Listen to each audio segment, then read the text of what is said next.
बिस्मिल्लाहिर्रहमानिर्रहीम। अस्सलाम वालेकुम नाजरीन कराम, अगर आपने मेरा यूट्यूब चैनल अब तक सब्सक्राइब नहीं किया तो बराए करम इसे फौरी तौर पर सब्सक्राइब करें,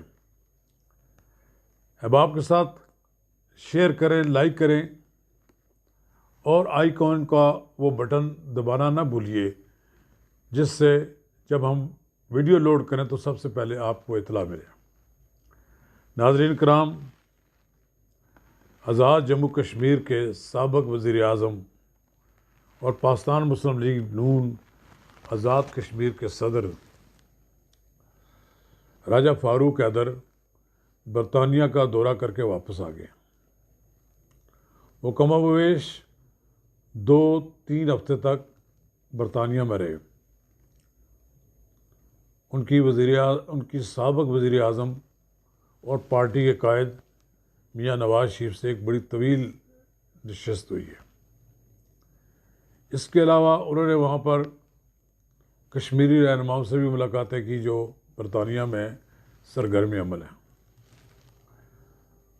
राजा फ़ारूक हैदर के दौरे का बुनियादी मकसद ये था कि हाल ही में आज़ाद कश्मीर के होने वाले इंतखाबात में मुस्लिम लीग नून आज़ाद कश्मीर की तंजीम नौ के बारे में पार्टी ने एक फ़ैसला किया। उस वक़्त एक दबाव की कैफियत थी और कुछ लीडरों ने कहा कि राजा फ़ारूक हैदर को पार्टी की सदारत से अलग कर दिया जाए और कोई नया सदर मुंतखब कर लिया जाए। ये अब तक तो कोई इस तरह के कोई इलेक्शन तो हुए नहीं, लेकिन ज़ाहिर है मियाँ नवाज शरीफ की सवाबदीद पर राजा फ़ारूक हैदर को पार्टी का सदर बनाया गया और राजा फ़ारूक हैदर ने पार्टी के सदर की हैसियत से जब वहाँ इंतखाबात में से लिए तो मुस्लिम लीग नून ने स्वीप किए। लेकिन जब मुस्लिम लीग नून की मरकज़ में हुकूमत ख़त्म हो गई, PTI की हुकूमत आ गई, तो PTI ने एक वहाँ मैनेज किया इलेक्शन। वहाँ पर रियासती अदारों ने भी अपना हिस्सा डाला। करोड़ों रुपए की वहाँ पर लोगों को पैसे दिए गए। बिल आखिर वहाँ PTI एक अक्सरियती जमात बनकर उभरी।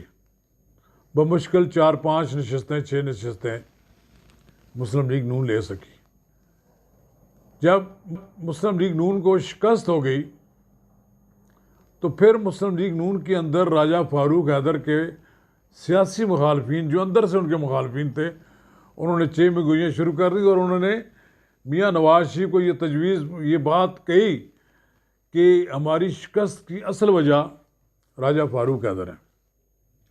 अगर ये बात मान ली जाए तो इसका मतलब ये है कि वहाँ जो इलेक्शंस हुए हैं वो फ्री एंड फेयर थे और ये पार्टी की कारकर्दगी नाकस थी। ऐसा नहीं है।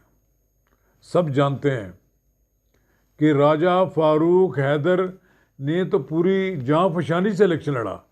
मरियम नवाज़ ने बड़े बड़े जलसों से ख़ताब भी किया और बड़े अच्छे उम्मीदवार भी मैदान में लाए, लेकिन वफाक की हिकमत अमली, वफाक ने जो जाल बिछाया और जिस तरीके से वहाँ इलेक्शन लड़ा, तो उन्होंने मुस्लिम लीग नून को टारगेट बनाया और उन्हें जीतने नहीं दिया। उनके ख्याल में पीपल्स पार्टी बेशक 2-4 नशस्तें मुस्लिम लीग नून से ज़्यादा ले जाए, लेकिन उन्होंने रास्ता रोका मुस्लिम लीग नून का। अब सवाल ये पैदा होता है कि एक ज़माने में यहाँ मुस्लिम लीग नून नहीं थे। ये मुस्लिम लीग नून सरदार अतीक के साथ सियासी तनाज़ात की वजह से मियाँ नवाज शरीफ ने अलग जमात बनाई, वरना इससे कबल मुस्लिम कॉन्फ्रेंस ही मुस्लिम लीग नून की यहाँ मुतबादल जमात समझी जाती थी और कभी किसी ने यहाँ मुस्लिम लीग नून कायम करने की ज़रूरत महसूस नहीं की। सरदार का मोहम्मद अब्दुल क़य्यूम खान जब तक थे, नवाज शरीफ के साथ उनका बड़ा अच्छा वक्त गुजरा। कुछ अर्सा सरदार अतीक का भी गुजरा, लेकिन जब सरदार अतीक और मियाँ नवाज शरीफ के रास्ते अलग हुए तो उसके बाद फिर मियाँ नवाज शरीफ ने यहाँ पर एक नई जमात बनाई और इसका नाम मुस्लिम लीग नून आज़ाद कश्मीर रखा गया। फिर इसमें सरदार सिकंदर याद भी आए, लेकिन वो अपनी ज़िंदगी के आखिरी याम में वो भी नवाज शरीफ से दूर हो गया। बहरहाल अकेला शख्स रह गया बड़ा, जिसका नाम था राजा फारूक हैदर। उन्होंने आखिरी वक्त तक नवाज शरीफ के बयानिए को नहीं छोड़ा। उनके साथ शाह गुलाम कादर, मेरे दोस्त और मेरे प्रेस क्लब के सेक्रेटरी मुश्ताक मिराज, जो आपके सियासत में वो भी थे, वो भी हैं। इसी तरह फ़ारूक साहब के साथ दीगर भी रहनुमा मौजूद हैं। लेकिन जो कद काठ बन गया है राजा फारूक हैदर का, उसके मुकाबले का कोई बड़ा लीडर वहाँ नहीं है। अब जो ऑर्गेनाइजिंग कमेटी बनाई गई है शाह गुलाम कादर की सरबराही में, तो मेरा ख्याल ये है कि राजा फारूक हैदर साहब को इस कमेटी पर एतराज़ भी है, और इस बात पर भी एतराज़ है कि वो पार्टी के सदर रहे हैं और पार्टी के वज़ीर आज़म, पार्टी की तरफ से वज़ीर आज़म भी रहे हैं। तो अब उनको दूसरे दर्जे पे पहुंचा दिया गया, वो कमेटी के एक रुकन के तौर पर आए हैं। एक अफवाह मशहूर हुई कि उन्होंने इस पर एतराज़ भी किया मियाँ नवाज शरीफ से, लेकिन बंद कमरे में होने वाली मीटिंग के बारे में किसी को कुछ नहीं मालूम। क्या राजा फारूक हैदर ने नवाज शरीफ को अपने कौन से तहफ़्फ़ुज़ात से उन्हें आगाह किया? नवाज शरीफ के वो एक वफादार साथी हैं, और नवाज शरीफ का वो बयानिया बड़े ज़ोर शोर के साथ पूरे इलेक्शन में दोहराते भी रहे हैं। मरियम नवाज़ जलसों से ख़िताब करती रही है, जलसों का वो एहतमाम भी करते रहे। लेकिन आम तासर ये है कि उन्होंने वहाँ पर जाकर अपने तहफ़्फ़ुज़ात का इज़हार किया होगा। मुमकिन उन्होंने ये भी कहा होगा कि मैं इस कमेटी का मेंबर नहीं रहना चाहता। मियाँ नवाज शरीफ ने कहा होगा कि आप कमेटी के मेंबर रहें, उन्होंने इसरार किया होगा। ज़ाहिर है सरदार राजा फारूक हैदर और मियाँ नवाज शरीफ के रास्ते अलग नहीं हुए, लेकिन पार्टी के अंदर मुझे नज़र आता है, ऐसा मुझे स्मेल होती है कि कुछ लोग चाहते हैं कि इनके रास्ते अलग हो जाएं। अगर रास्ते अलग हो गए, पार्टी जिन लोगों के पास आएगी, मुमकिन है वो ज़्यादा है ज़ोरदार तरीके से मुस्लिम लीग कानून का झंडा लेकर चलें, लेकिन राजा फारूक हैदर जितना कदावर आदमी पार्टी को नहीं मिलेगा।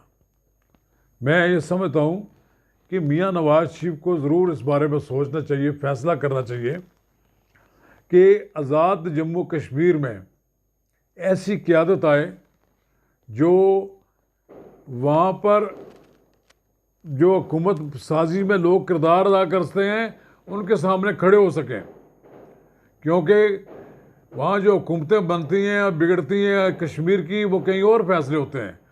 उनके सामने खड़े होने वाला आदमी मुझे राजा फारूक हैदर ही नज़र आते हैं।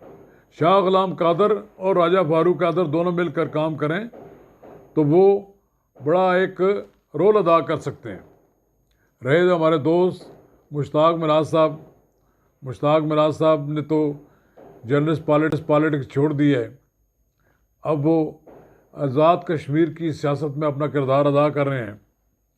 वो भी कोई मुकाम हासिल करने की जदोजहद करने के बजाय उन्हें भी राजा फारूक हैदर का कुव्वत बनना चाहिए। अल्लाह बेहतर जानता है कि मेरा राजा फारूक हैदर के साथ बराह रास्त कोई रब्ता नहीं है। मैंने उनके साथ जाने वाले 2 आदमियों से टेलीफोन पर लंदन बात की है। एक कियानी हैं मेरे दोस्त, दूसरे हैं अहमद रज़ा कादरी। कियानी ने भी मुझे बताया कि कोई ऐसी बात नहीं हुई वहाँ, ना कोई इस तरह का मामला ऐसा है कि फारूक हैदर कोई नाराज़ हो गए हैं या वो पार्टी से कोई अलग अपनी लाइन इख्तियार कर रहे हैं। ना ही मुझे अहमद रज़ा कादरी ने बात ये कही है। उन्होंने कहा कि 1 to 1 उनकी आध घंटे से ज़्यादा मुलाकात हुई है, उसमें कम कोई भी नहीं थे, लेकिन जब मुलाकात ख़त्म हुई तो हम सब लोगों को बुला लिया गया और हमारी इकट्ठे फ़ोटो बनाई गई। इसका मतलब ये है कि कोई ऐसी बात भी नहीं है कि लोग ये समझें कि राजा फारूक हैदर लंदन से वापस आने के बाद मियाँ नवाज शरीफ के साथ उनका रास्ता ताल्लुक़ ख़त्म हो गया होगा। लेकिन नाराज़ तो वो हैं, वो ये समझते हैं कि मुझे कहीं कोने खतरे में लगाने की कोई कोशिश तो नहीं की जा रही। खुदारा ऐसा ना कीजिए मियाँ साहब, ये जो लोग आपके साथ इस वक्त खड़े हैं, ये मुश्किल वक्त में आपके साथ जो लोग खड़े हैं, इन सब को इकट्ठा रखें।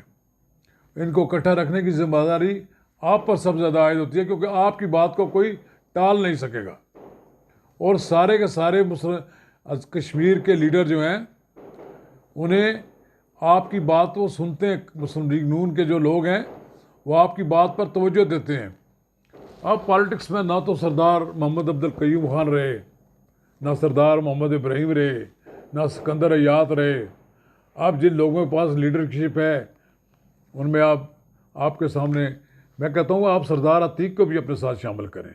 सरदार अतीक के साथ जो आपकी नाराज़गी है उसको दूर करें, ये भी अपने साथ शामिल करेंगे तो इंशाअल्लाह ताला ये सारी कुव्वत बहाल हो जाएगी।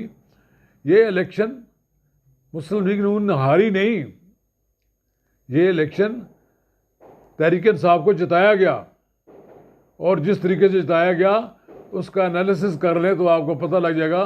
जब भी वफाक की पार्टी जो है, वफाक की हुकूमत जो है, वो आपके इलेक्शन में मुदाखलत करती रहेगी तो वो कभी नहीं जीतने देंगे।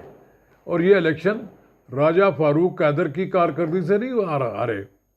ये इलेक्शन सारा का सारा इलेक्शन इंजीनियर्ड था, और इसके नताज, मतलूबा नताज हासिल करने के लिए जिन अदारों ने और जिन लोगों ने अपना किरदार अदा किया है, इस वजह से मुस्लिम लीग नून को शिकस्त हुई है।